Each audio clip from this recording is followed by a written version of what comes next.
खबर आ रही है कि आरबीआई ने किसी भी तरह का कोई बदलाव नहीं किया है, रेपो रेट में बदलाव नहीं किया है।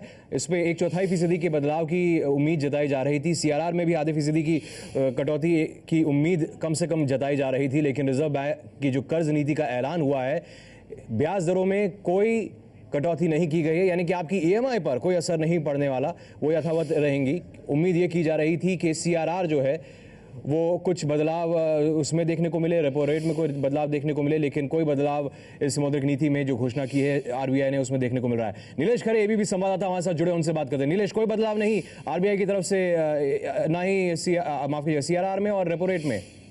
किसी भी प्रकार का बदलाव जो है वो आरबीआई द्वारा यहाँ नहीं हुआ है। सीआरआर में हालांकि बड़े बदलाव की संभावनाएं जताई जा रही थी, पर सारी संभावनाओं को नकार दिया है आरबीआई ने। आरबीआई साफ तौर पर कहती है कि जो महंगाई दर है वो कम कर पाने में हम उतने सफल नहीं हो पाए हैं, अपेक्षाकृत महंगाई दर कम नहीं हुई है।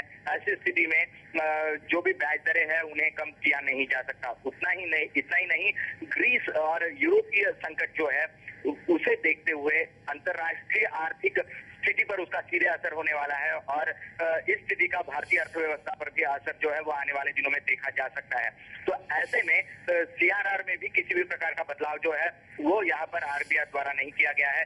आरबीआई अभी भी चिंतित है महंगाई दर को लेकर। हालांकि पिछले कई जो पॉलिसीज आई आरबीआई के, उसमें हर बार चिंता व्यक्त की गई महंगाई दर को लेकर, और इस बार भी वही चिंता आरबीआई द्वारा व्यक्त होती नजर आ रही है। पर अंतर्राष्ट्रीय जो आर्थिक संकट है उसकी चिंता भी इस बार आरबीआई द्वारा व्यक्त की गई है।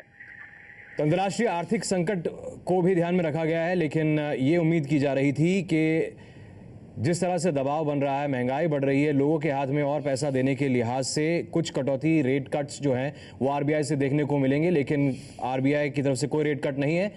सेंसेक्स में 152 अंकों की गिरावट नजर आ रही है।